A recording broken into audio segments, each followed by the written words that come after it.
es acerca del libro de Jonás, como lo leímos ahorita. Vamos a ver el capítulo primero. Va a ser una serie de 4 mensajes que nos van a hablar en parte de Jonás, pero también lo más importante es cómo Dios se revela a través de Jonás, de las acciones de Jonás. Sí, muchas veces decimos, mira cómo Abraham le creyó a Dios y Abraham fue llamado el hijo de Dios.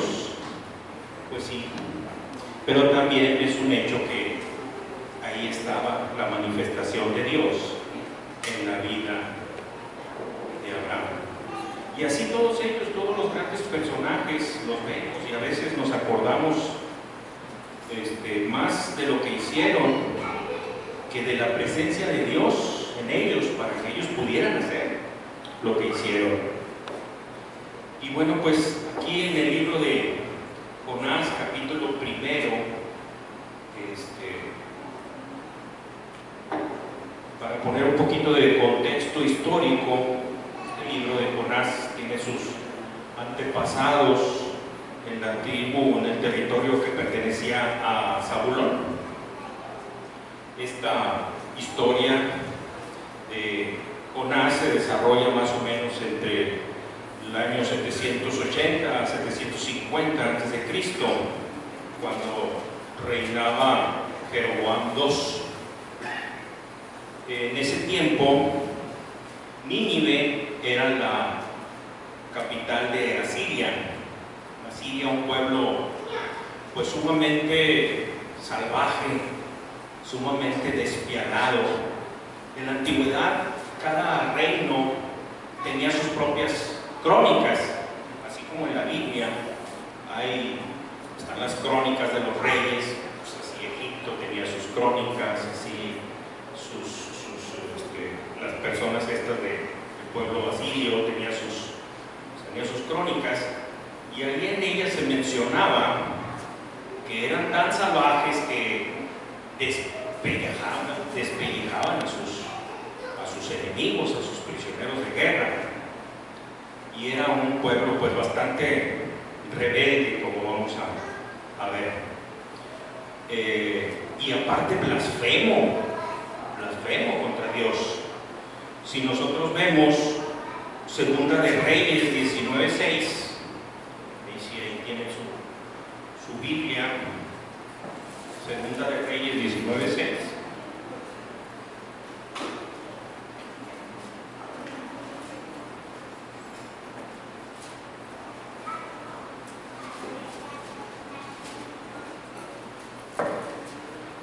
Nos dice: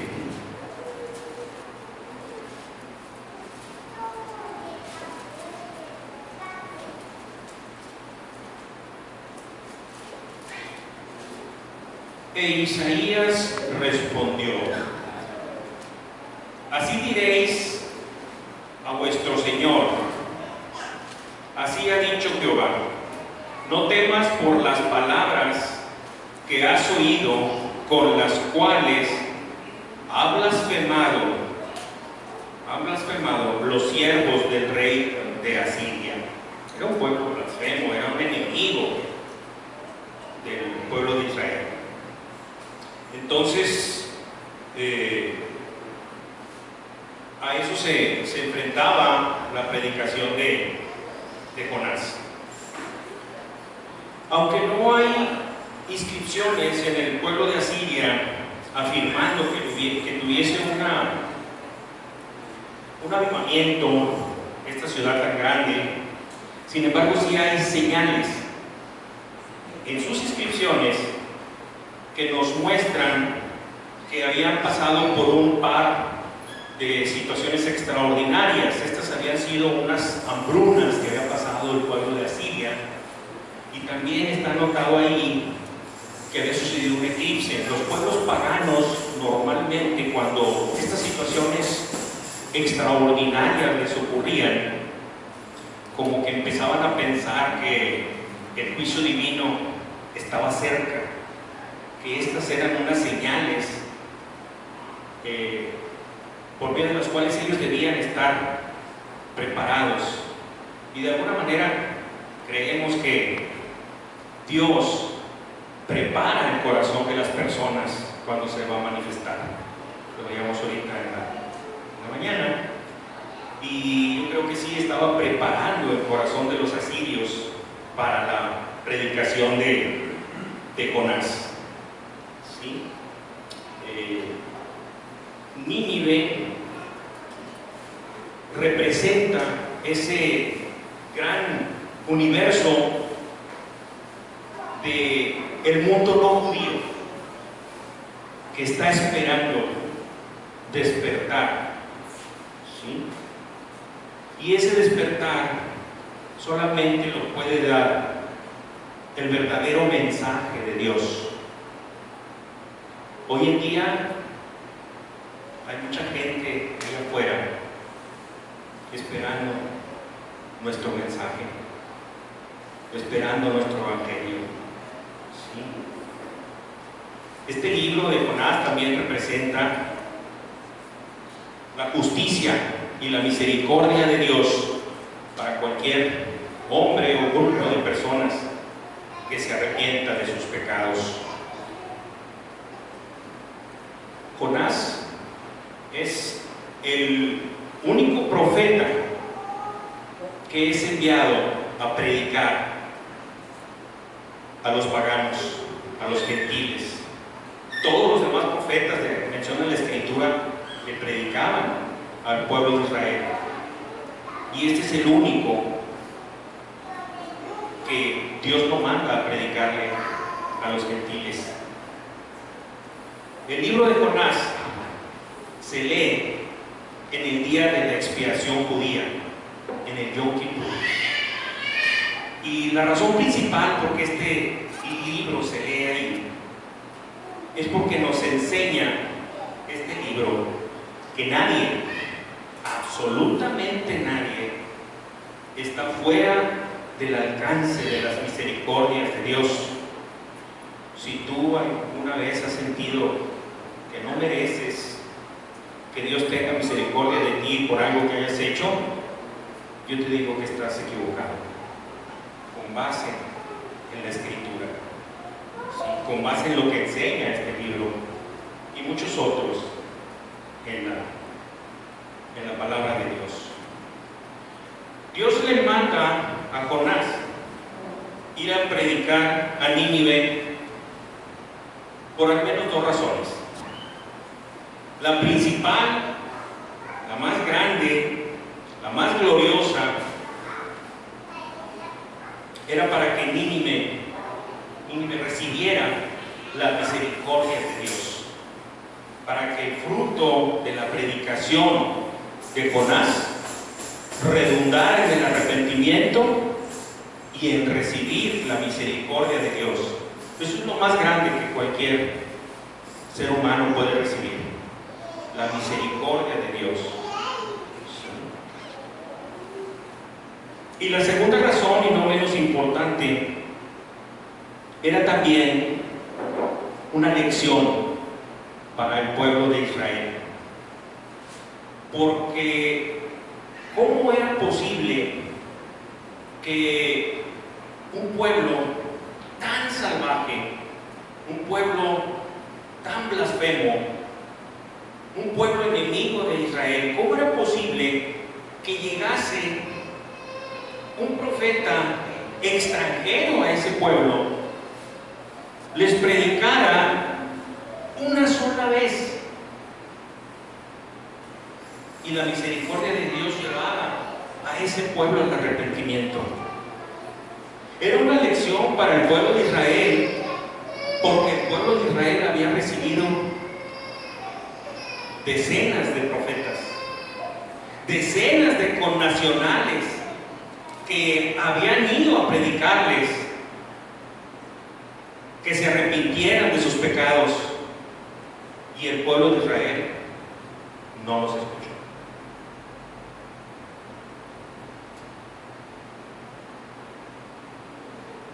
Este libro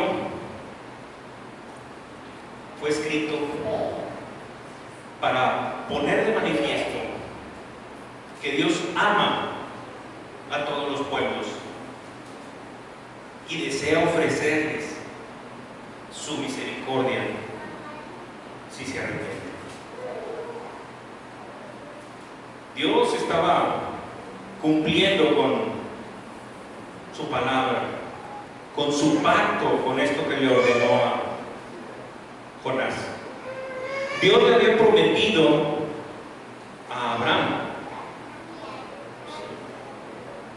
y había hecho un pacto con él. En Génesis 12:3, que ese ya todos lo sabemos de memoria, que dice: en ti serán benditas todas las naciones de la tierra. En algunas versiones dice todas las familias de la tierra. ¿Sí? Aquí vemos en este libro la gran comisión desde el Antiguo Testamento: ir a predicar por todo el mundo. Aquí el Señor había enviado específicamente a los gentiles, a Jonás, para predicación. ¿Sí? Le dice: levántate y ve a Nínive, proclama el arrepentimiento, porque su maldad ha subido delante de mí, dice la Escritura. Hermano, Dios siempre está atento a todo lo que sucede en su creación, sea bueno o sea malo. Según la voluntad de Dios, puede traer juicio o puede traer una nueva oportunidad de restauración, como ocurrió con este pueblo de Nínive. A Sodoma y Gomorra, bueno, pues había juicio, pero Dios decide darle a Nínive una segunda oportunidad. Hay historias en la Biblia que nos muestran lo que Dios hace con la desobediencia. El consejo es que seamos prudentes, hermanos, y mantengamos la comunión con el Padre, porque cuando nos alejamos del Padre comenzamos a descender, comenzamos en una caída libre, por así decirlo, hasta tocar el fondo. Dice en la Escritura: Jonás se levantó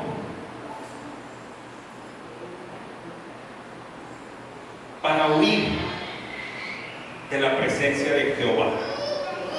Después de lo que le mandan, en lugar de irse en la dirección correcta, se va en la dirección equivocada. Y no solo equivocada, una dirección en donde él dijo: quiero huir de la presencia de Jehová, completamente hacia el otro lado. ¿Sí? No sé si a veces a alguno de nosotros nos ha pasado que en lugar de hacer la voluntad de Dios, le queremos sacar la vuelta, pensando que Dios no se va a dar cuenta de lo que queremos hacer en nuestra propia opinión. A Jonás se le olvidó el Salmo 139. No sé si ahí lo tienen, pero después de la maravilla de los primeros 6 versículos, en el versículo 7 viene la pregunta.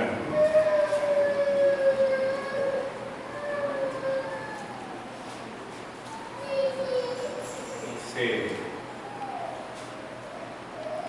139, versículo 7.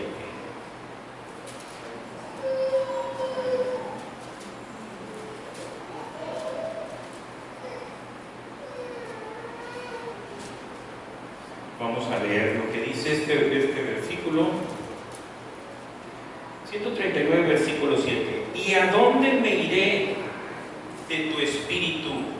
¿Y a dónde iré? ¿A dónde huiré de tu presencia? Si subiese a los cielos, allí estás tú. Y si en el Seol hiciere mi estrado, he aquí, allí tú estás. No había tomado en cuenta Jonás este salmo y quiso huir de Dios, pero también comenzó su descenso, porque como decía, cuando te alejas de Dios empieza tu caída libre. Dice la Escritura, y él descendió a Jope. Estando en Jope, desciende al barco. Estando en el barco, desciende a la bodega. Y después de estar en la bodega, desciende al fondo del mar, donde es tragado por un pez. Eso nos pasa cuando nos alejamos de Dios. El hijo pródigo comenzó a alejarse de Dios cuando le dijo a su padre, dame lo que me toca. Y comenzó su descenso hasta el fondo, donde se encontraba comiendo algarrobas junto a los cerdos.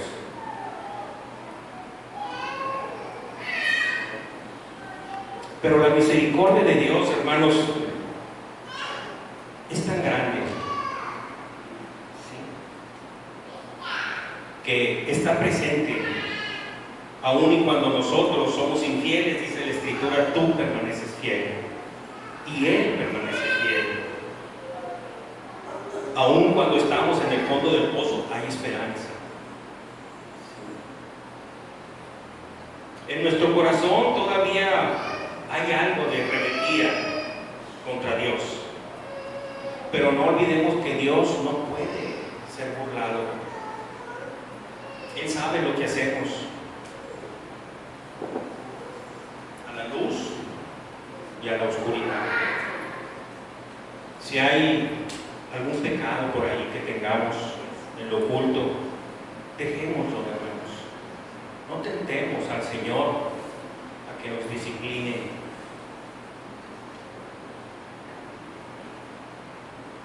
Todo esto que está escrito no es para que nos confiemos y digamos, haga lo que haga, el Señor me va a perdonar y voy a seguir viviendo como si nada hubiera pasado. No es así.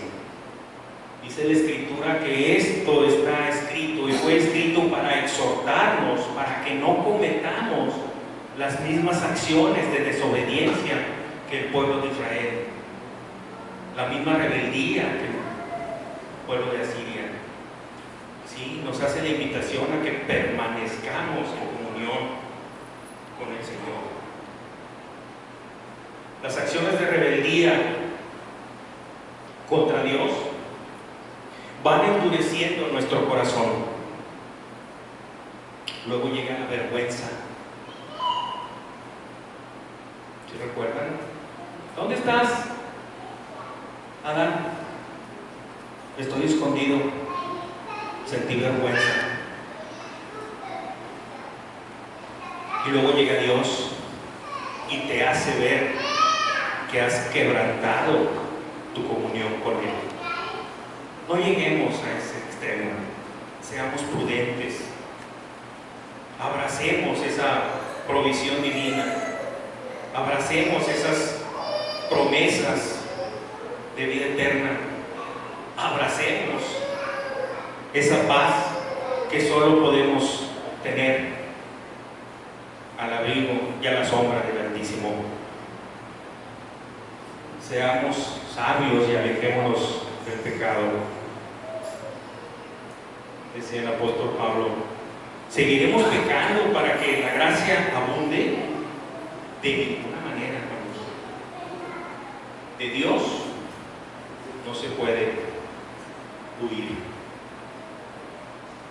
Y hoy en día, muchas iglesias, tristemente, están como Jonás. Hoy en día hay muchas iglesias que van exactamente en la dirección contraria a lo que Dios quiere, así como Jonás. Hoy en día algunas iglesias invierten recursos, tiempo, esfuerzos en hacer cosas que realmente no exaltan el nombre de Dios. Jesús dormía mientras el navío colapsaba. Hoy el mundo está siendo zarandeado por una inmoralidad sin precedentes. Y hay muchas iglesias que duermen. El mundo tiene miedos mientras la iglesia permanece dormida. El mundo tiene muchas preguntas, pero hay muchas iglesias que no tienen las respuestas porque han diluido o han desviado sus doctrinas. Estemos conscientes, hermano, de lo que oímos en los mensajes. Mensajes que llaman al arrepentimiento. Mensajes que hablan del poder y la misericordia de Dios. Mensajes que hablan de que tenemos que confiar en Él. Mensajes que hablan que tenemos que creer en Él. Si vosotros, siendo malos, saben dar cosas buenas, ¿cuánto más vuestro Padre que está en el cielo dará el Espíritu a aquellos que se lo pidan? Y ese Espíritu recibido por Dios es el sello, es la herencia y es la promesa de que vamos a estar con Él. Acerquémonos al trono de la gracia para recibir el oportuno socorro y no hagamos lo que hizo Jonás, que se fue en dirección contraria. Dice la Escritura que ya cuando se había encaminado a Tarsis, que Dios hizo levantar un gran viento en el mar, ¿sí? Que empezó a sacudir la nave. Dios estaba mandando a estos vientos, como dice la Escritura, como sus mensajeros, dice el Salmo 104. Sí. Y bueno, pues ante estas circunstancias,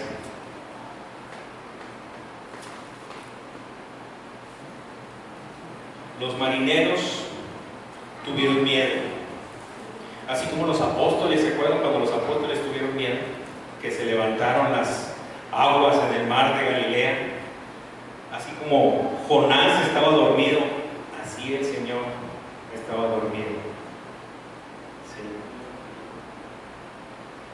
Sí. Y aquí nos dice que en la nave echaron al mar todos los enseres y descargas para ver si la nave se nivelaba, se componía. Realmente lo que aquí está pasando es que por más que hagamos esfuerzos propios humanos por corregir nuestra situación, necesitamos de la intervención divina. Necesitamos de la intervención de Dios. Ellos hicieron lo que estaba en sus manos y está bien, pero lo más importante, y aquí lo menciono, clamar a Dios. Y entonces, bueno, pues sigue el viento, el capitán baja hasta donde estaba dormido Jonás y le dice: oye, levántate y clama a tu Dios. Quizá Él tenga compasión de nosotros y no perezcamos. ¿Sí? Y bueno, pues no les quedó otra más que echar suertes, dice ahí. y la suerte cayó sobre Jonás.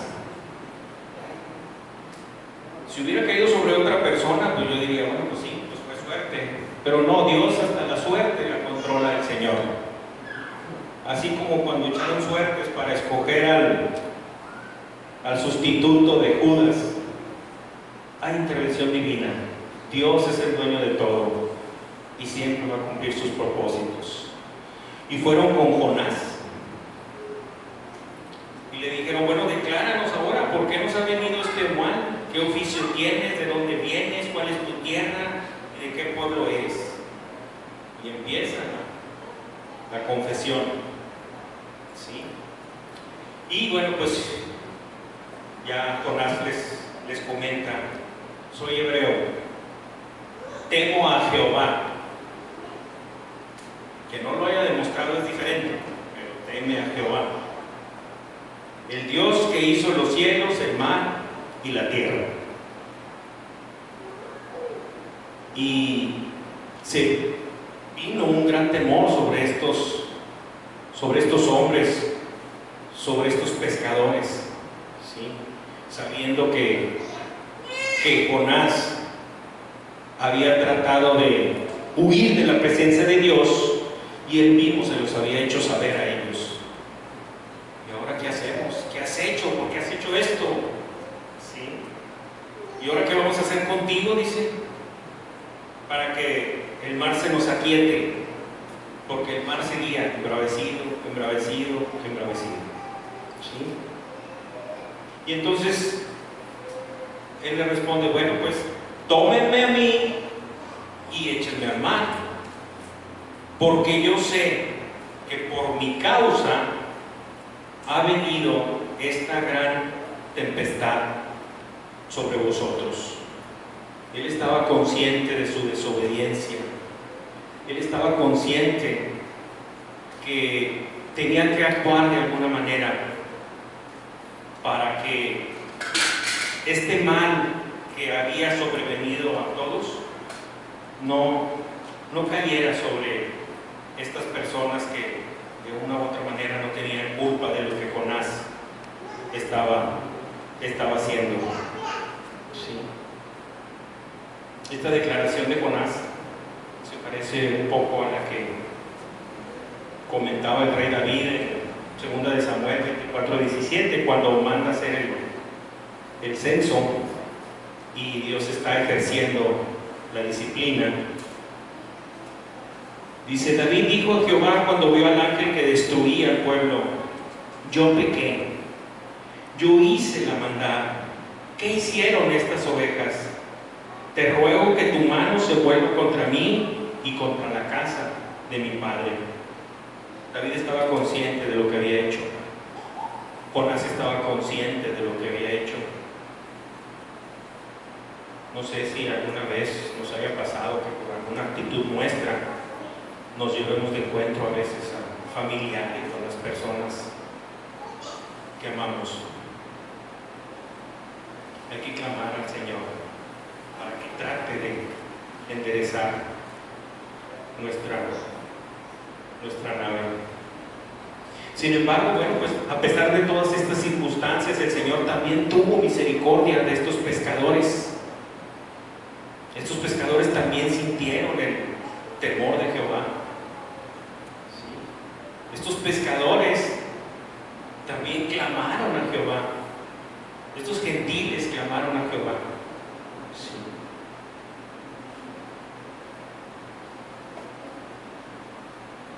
Dice el versículo 14. Entonces clamaron a Jehová y dijeron, te rogamos ahora, Jehová, que no perezcamos nosotros por la vida de este hombre, ni pongas sobre nosotros la sangre inocente, porque tú, Jehová, has hecho como has querido. ¿Sí? Entonces, este clamor ya estaba algo parecido en la ley. Cuando había un asesinato y no se conocía al asesino, había que ponerse a cuentas con Dios, aún y cuando el pueblo no supiera. Deuteronomio 21:8 dice: perdona a tu pueblo Israel, el cual redimiste, oh Jehová, y no culpes de sangre inocente a tu pueblo Israel. Dice: y la sangre le será perdonada. Aquí estos pescadores claman al Señor, le piden y le ruegan que si acaso llegase a morir Jonás, no tomará en cuenta la sangre como pecado de ellos, porque finalmente reconocieron ellos que Dios había actuado como Él quería.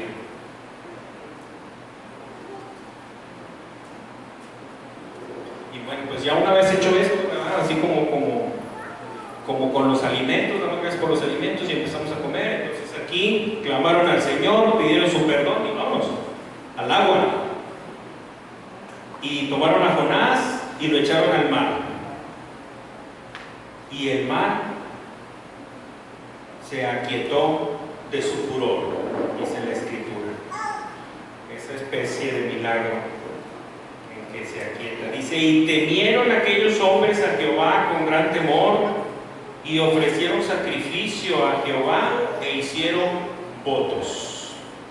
¿Sí? Nomás imagínate un milagro de esa magnitud.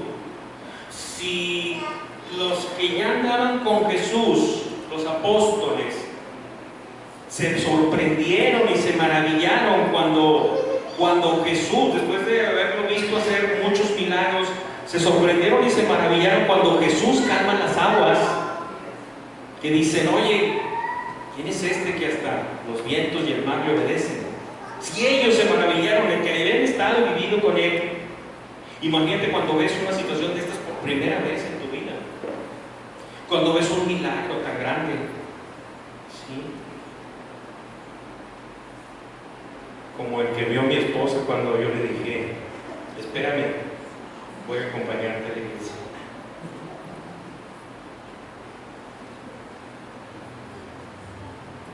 Así se maravillaron esos hombres, temieron a Jehová e hicieron votos. Yo quiero pensar que hubo conversión en esos hombres, que reconocieron el poder, la omnipotencia y la misericordia de Dios.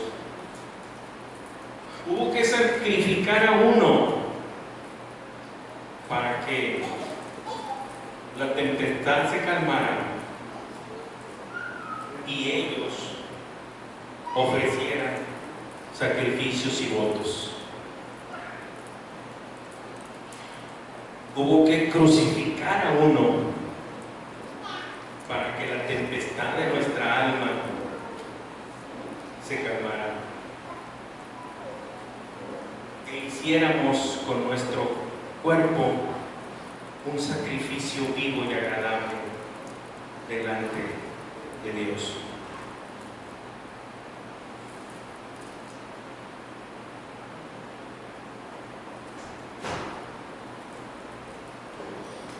¿Cuál es la enseñanza?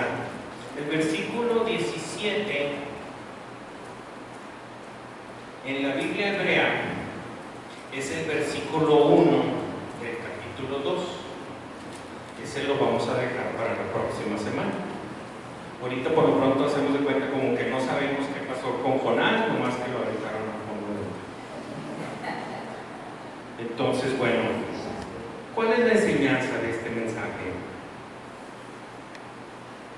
Lo primero y más importante es la gran comisión que nos encarga Dios de llevar, de proclamar el mensaje de arrepentimiento aún a los más pecadores.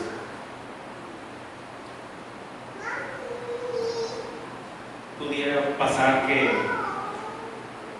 pues algún hijo esté enojado con su papá por alguna situación que en el pasado lo haya tratado mal y que ya grande diga: soy cristiano, ya lo perdoné, pero no lo quiero ver. Dios hace un llamado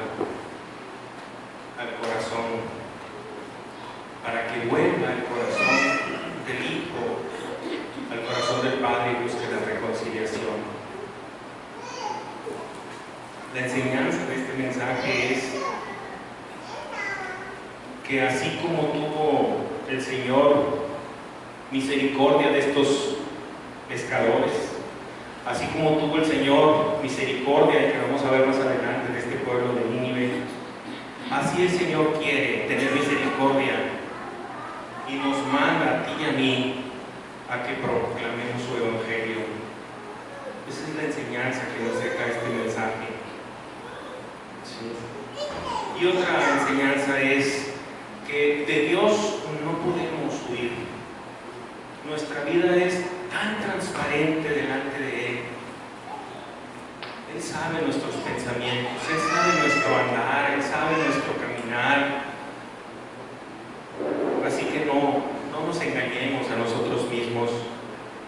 Seamos prudentes, tratemos de mantener la comunión con el Padre. Porque dice ahí, y hallaréis descanso para vuestras almas.